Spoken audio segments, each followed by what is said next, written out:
నా సిలువను ఎత్తుకొని ఆయన వెంబడించాలి. ఎప్పుడైతే ప్రతిరోజు నేను చంపుకోవడం నాకు వస్తుందో, యేసు కోసం జీవించడం నాకు వస్తుందో, ఒక రోజున నా గొంతు మీద కత్తి పెడితే ఆయన కోసం నిజంగా చనిపోవడానికి కూడా నేను సిద్ధమవుతాను. చాలా మంచి విషయాలు తెలియజేశారండి. ఆఖరిగా వ్యూవర్స్కి మీరు ఇచ్చే సందేశం. ఈ ప్యాంప్లెట్లో ఒక అభియోగం ఉందండి. అదేమిటంటే క్రైస్తవ మిషనరీలు వచ్చి ఈ దేశ సంస్కృతిని పాడు చేశారు అనేటువంటి ఒక అభియోగం ఉంది. అది చాలా శుద్ధ అబద్ధమైనటువంటి అభియోగం అండి. మన ప్రజలు తెలుసుకోవాలి. క్రైస్తవ సోదర సోదరీమణులు, క్రైస్తవేతర సోదర సోదరీమణులు ఈ విషయాన్ని తెలుసుకోవాలి. క్రైస్తవ మిషనరీలు వచ్చిన తర్వాతనే మన దేశానికి అమ్మాయిలు చదువుకుంటున్నారు. అంతకుముందు అమ్మాయిలు చదువుకోవడం లేదు. పండిత రామాబాయి ఆడపిల్లలకి స్కూల్ ఎలా తెరిచింది? బైబిల్ చదివిన తర్వాత ఒక బ్రాహ్మణ వనిత ఆవిడ యేసుక్రీస్తుని తెలుసుకున్న తర్వాత, ఆమె అంతర్గత సంస్కరణ పొందిన తర్వాత, ఆమె కొత్త జన్మను అనుభవించిన తర్వాత అప్పుడు భారతదేశాన్ని, ఈ సంస్కృతిని సంస్కరించడం మొదలుపెట్టింది. విలియం కేరీ వచ్చిన తర్వాత భారతదేశం ఆధునికీకరించబడింది. విలియం కేరీ వచ్చే నాటికి హుగ్లీ నదికి బిడ్డల్ని ఆహుతిస్తున్నారు, సొంత కన్న బిడ్డల్ని. విలియం కేరీ వచ్చే నాటికి భర్తల చితిపైన భార్యల్ని చంపేస్తున్నారు. విలియం కేరీ వచ్చే నాటికి ఒక్క మహిళ కూడా చదువుకోలేదు. విలియం కేరీ వచ్చే నాటికి బ్రాహ్మణులు, క్షత్రియులు తప్ప ఎవరు చదువుకోవడానికి వీల్లేదు. విలియం కేరీ వచ్చే నాటికి పాఠశాలలు లేవు, కాలేజీలు లేవు, యూనివర్సిటీలు లేవు. ఆయనే స్థాపించాడు. విలియం కేరీ వచ్చే నాటికి ఒక లైబ్రరీ కూడా లేదు భారతదేశంలో.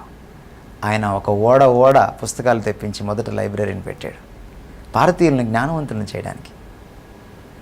విలియం కేరీ వచ్చే నాటికి పోస్ట్ ఆఫీస్ సిస్టమ్ లేదు, ఆయనే తీసుకొచ్చాడు. విలియం కేరీ వచ్చే నాటికి సావుకారు దగ్గర డబ్బులు దాచిపెట్టుకుంటే తప్పుడు లెక్కలు రాసి జీవితాంతము ఆయన దగ్గర అప్పు తీసుకున్నందుకు, లేకపోతే ఆయన దగ్గర దాచిపెట్టుకున్నందుకు నాకు వడ్డీ పైన వడ్డీ వేసి నా మనవళ్ళు, ముని మనవళ్ళు కూడా వెట్టి చాకరీ చేసుకునేటట్లుగా మార్చుకునేటువంటి సంస్కృతి, బానిసత్వంలోకి నెట్టేస్తున్న సంస్కృతి ఈ దేశంలో ఉంటే బ్యాంకింగ్ సిస్టమ్ని పరిచయం చేశాడు. ఆ తర్వాత ఇందిరాగాంధీ గారు ఇటీవల కాలంలో వాటిని నేషనలైజ్ చేయడం జరిగింది. విలియం కేరీ వచ్చే నాటికి ఒక్క పుస్తకం వచ్చేయడానికి లేదు, ఒక పేపర్ చదవడానికి వీల్లేదు. ఫ్రెండ్ ఆఫ్ ఇండియా అనేటువంటి మొట్టమొదటి పేపర్ని ఆయన స్థాపించాడు. ప్రింటింగ్ ప్రెస్ని పరిచయం చేశాడు. పుస్తకాలను అచ్చువేయడం పరిచయం చేశాడు. ఇన్ని చేశారు వాళ్ళు. భారతీయ సంస్కృతిని వాళ్ళు సంస్కరించారు. ఈరోజు సతి లేదు మనకి. విలియం కేరీ బెంగాల్లో జీవించే నాటికి 50,000 బాల్య వితంతువులు ఉన్నారు. మీరు నమ్ముతారా? ఆ రోజుల్లో చిన్న పిల్లల్ని తీసుకెళ్ళి ముసలి వాళ్ళకి కన్యాశుల్కం ఇచ్చి పెళ్లి చేసేసేవాళ్ళు. వాళ్ళు రేపో మాపో గుటుక్కుమనేవాళ్ళు. వీళ్ళేమో వితంతువులుగా ఉండిపోయేవాళ్ళు. వీళ్ళకి బోడిగుండు చేసి తెల్లచీర కట్టి కూర్చోబెట్టేవాళ్ళు. ఇంకెప్పటికీ వాళ్ళు పెళ్లి చేసుకోకూడదు. అటువంటి సంస్కృతి. 50,000 మంది ఉన్నారు. మీరు నమ్ముతారా భారతదేశంలో బాల్య వితంతువులు? దాన్ని రూపుమాపిన వాడు విలియం కేరీ. క్రైస్తవ మిషనరీలు అనేక మంది కొండ జాతుల వారికి, కోయ వాళ్ళకు కూడా చదువు చెప్పారు. అప్పుడు దాకా వాళ్ళని దళారీలు దోచుకుంటూ ఉన్నారు. ఎప్పుడైతే వాళ్ళు చదువుకున్నారో గిరిజనులు ఈరోజు ఎదురుతిరగడం మొదలుపెట్టారు. వాళ్ళకి చదువు చెప్పింది మొదట ఎవరు? వాళ్ళని సంస్కారవంతులను చేసింది ఎవరు? వాళ్ళకి బట్టలు ఇచ్చింది ఎవరు? క్రైస్తవ మిషనరీలు భారత సంస్కృతిని పాడు చేయలేదండి. క్రైస్తవ మిషనరీలు భారత సంస్కృతిని సంస్కరించారు. క్రైస్తవ మిషనరీలు స్త్రీలకు పెద్దపీట వేశారు.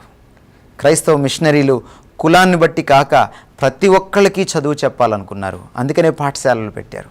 పాంప్లెట్లో వాళ్ళు రాస్తారు అది దురుద్దేశంతో చేశారని. ఈరోజు వాళ్ళు ఆ పాంప్లెట్ రాయడానికి కారణం, తెలుగు నేర్చుకోవడానికి కారణం, అచ్చు వేయడానికి కారణం, క్రైస్తవ మిషనరీలకి వ్యతిరేకంగా రాశారే వాళ్ళు, దానికి కూడా వాళ్లే కారకులు. ఈరోజు నిన్ను విద్యావంతుడిని చేసింది కూడా క్రైస్తవ మిషనరీలే. సో దయచేసి ఈ విషయాల్ని అర్థం చేసుకోండి. సో క్రైస్తవం భారతదేశానికి, ఇందాక నేను చెప్పాను క్రైస్తవం స్వాతంత్రానికి ఊపిరులు పోసిందని. అంతకంటే ముందు 200 సంవత్సరాల క్రితం ముందు నుంచే, విలియం కేరీ వచ్చిన నాటి నుంచే ఈ భారతదేశాన్ని సంస్కరిస్తూ వస్తుంది క్రైస్తవం. కాబట్టి క్రైస్తవం కీడు చేయలేదు ఈ భారతదేశానికి.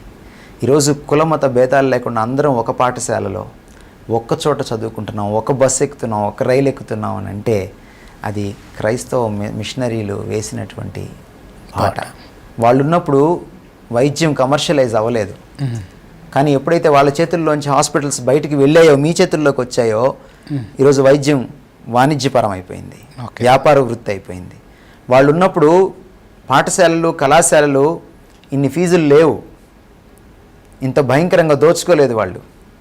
కానీ మీరు తీసుకున్నారే పాఠశాలలు ఈరోజు మీరు తీసుకున్నారే కాలేజీలు, ఈరోజు విద్య వ్యాపారపరం అయిపోయింది. ఈరోజు మీరు ముక్కు పిండి వసూలు చేస్తున్నారు, శవాన్ని అక్కడ పెట్టి కూడా వసూలు చేస్తున్నారు. వైద్యం, విద్య చాలా ప్రాథమికమైనవి మనిషికి. ఆ రెండు కూడా వ్యాపారంతో నిండుకుపోయింది. ఈరోజు ఎప్పుడు నిండుకుపోయింది? మళ్ళీ మిషనరీల దగ్గర నుంచి మీరు తీసుకున్న తర్వాత. ఎవరు దేశానికి సేవ చేస్తున్నారు? క్రైస్తవుడా, క్రైస్తవేతరుడా? క్రైస్తవ మిషనరీలా, వేరే వాళ్ళ? ఎప్పుడైనా ఒక భారతీయుడు వెళ్ళి మదర్ తెరీసా లాగా ఇంకో దేశంలో పనిచేసిన పరిస్థితి ఉందా? కానీ వేరే దేశంలో ఉన్నటువంటి వనిత పెళ్లి చేసుకోకుండా మన దేశంలోకి వచ్చి ఇంతమందిని ప్రేమించి ఇంత నిస్వార్థంగా భారతరత్న బిరుదు కూడా పొంది మన దేశంలోనే మమేకమైపోయి, మన సంస్కృతిలో మమేకమైపోయి, మనం తిరస్కరించే వాళ్ళని, మన తోటి వాళ్ళని, మనం అనామకులు అనార్థులుగా చేసిన వాళ్ళని, మనం అనాథులుగా చేసిన వాళ్ళని ఆమె హక్కును చేర్చుకుందే. క్రైస్తవం భారతదేశాన్ని ఆశీర్వదించలేదంటారా? ఒక మాట నేను చదివి ముగించాలనుకుంటున్నాను. వివేకానంద వారు, ఎందుకంటే వాళ్ళు చాలా కొటేషన్స్ అక్కడ ఇచ్చారు, ఒక వివేకానంద కొటేషన్ మాత్రం నేను చదివి వినిపించాలని నేను అనుకుంటున్నాను. ఆయన ఏమన్నాడు? వివేకానందుల వారు ఆయన అమెరికా వెళ్ళినప్పుడు ఒక మాట ఆయన అన్నాడు. ఏమన్నాడంటే, భారతదేశానికి ఇంకా క్రైస్తవ మిషనరీలు రావాలి, ఇంకా క్రీస్తు ప్రేమను ప్రకటించాలి. The complete works of Swami Vivekananda అనేటువంటి పుస్తకాన్ని చదవమనండి వీళ్ళని. అందులో ఈ మాటలు ఉన్నాయి. నాకు సమయాభావం వల్ల అన్నీ నేను చెప్పలేకపోతున్నాను, కానీ అందులో చాలా సుస్పష్టంగా ఆయన ఏమన్నాడంటే, హండ్రెడ్స్లో, థౌజండ్స్లో భారతదేశానికి మీరు ఇంకా క్రైస్తవ మిషనరీలను పంపించండి. అలా పంపించినప్పుడు వాళ్ళు వచ్చి భారతదేశంలో ఉన్నటువంటి టౌన్స్లోనే కాదు, ప్రతి విలేజ్లో కూడా వాళ్ళు వెళ్ళి క్రీస్తు ప్రేమ సువార్తను చెప్పమనండి. నా దేశంకి ఆశీర్వాదాలు కావాలి, క్రీస్తు బోధలు నా దేశానికి కావాలి అని మిషనరీల్ని వివేకానంద ఇన్వైట్ చేశారు. వీళ్ళేదేదో చాలామంది పేర్లు వేసి రాసుకున్నారు, కానీ ఇన్వైట్ చేశారు. అంబేద్కర్ని కూడా చివరికి క్రైస్తవ వ్యతిరేకగా వాళ్ళు చూపించడానికి ప్రయత్నం చేశారు. కానీ అంబేద్కర్ యాంటీ కన్వర్షనిస్ట్ కాదు, ఆయన కన్వర్షన్కి వ్యతిరేకి కాదు.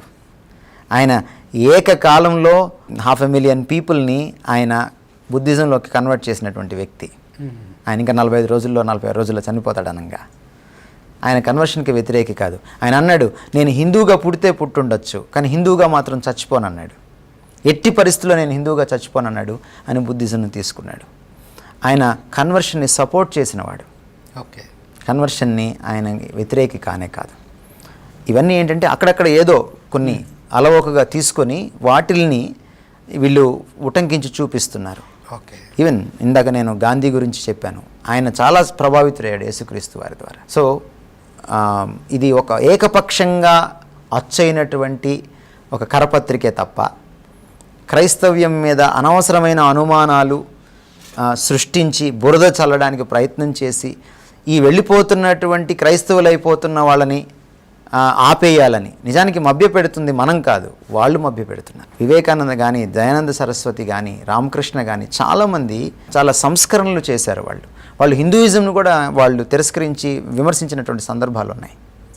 అంచేత చేతులు జోడించి హిందూ జాగరణ సమితి సభ్యులకు, నా తోటి సోదర సోదరీమణులకు, నా స్నేహితులైన వారికి, నా తోటి భారతీయులకు చెప్పేది ఏమిటంటే, మీరు మారకపోయినా పర్వాలేదు, కానీ మారుతున్న వాళ్ళకి స్వేచ్ఛనివ్వండి, మత స్వేచ్ఛకు స్వేచ్ఛనివ్వండి, సత్యానికి మీరు జాగృతి కలుగు చేయండి. ఏదో ధర్మానికి కాదు, సత్యమనే ధర్మం, సత్యమే ధర్మం, సత్యానికి మించిన ధర్మం లేదు. సత్యాన్ని ఎవరైతే పట్టుకుంటారో అదే అసలైనటువంటి దేవుని గురించినటువంటి అభిమతం. అంతేకాని మతం మార్చుకుంటే అమ్ముకోవడం కాదు, లేకపోతే నా ధర్మాన్ని నేనే ఉంచుకుంటాను, నీ ధర్మం తప్పు, నా ధర్మం గొప్ప, నీ ధర్మం నీచమైనది, నా ధర్మం ఉచ్చమైనది అనేది తప్పు. నాది గంగా నీరు నీదేమో ఎండమావి అనేది తప్పు. ఒకరినొకరు గౌరవించుకుందాం, ఒకరితో ఒకరు డిజగ్రీ అవుదాం, కానీ గౌరవించుకుందాం, ప్రేమించుకుందాం, తోటి భారతీయులుగా జీవిద్దాం. ఎవరు ఇక్కడ పరాయి వారు కాదు, మనం అందరం భారతీయులమే. Thank you. అది మీ ఇష్టం. మీరు క్రైస్తవ్యాన్ని స్వీకరిస్తారా స్వీకరించరా అది మీ ఇష్టం. మేము ప్రకటిస్తున్నాం, మీకు ఇష్టం లేకపోతే స్వీకరించబాకండి, ఓకే. అంతే. ప్రకటించే స్వేచ్ఛ మాకుంది, స్వీకరించాలా వద్దా అనే స్వేచ్ఛ మీకుంది. మీ స్వేచ్ఛను మీరు సద్వినియోగం చేసుకోండి, మా స్వేచ్ఛను మేము సద్వినియోగం చేసుకుంటాం. థ్యాంక్ యూ వెరీ మచ్ అండి. వీక్షకులందరి తరఫున, రక్షణ టీవీ యాజమాన్యం తరఫున మీకు నా హృదయపూర్వక వందనాలు తెలియజేస్తున్నాను. తిరిగి వచ్చే శనివారం కలుసుకుందాం. సమయాభావం వల్ల మేము త్వరగా ముగిస్తూ ఉన్నాం. ఇంకొక హాఫ్ అన్ అవర్ ఎక్స్ట్రా తీసుకున్నా దైవజనులు చెప్పగలరు, కానీ వేరే ప్రోగ్రామ్స్ ఉన్నందువల్ల ముగిస్తున్నాం. దయచేసి క్షమించండి. థ్యాంక్ యూ అండి. థ్యాంక్ యూ వెరీ మచ్ అండి. తిరిగి వచ్చే వారం అసలైన ప్రశ్నలో కలుసుకుందాం. అంతవరకు సెలవు. Praise the lord.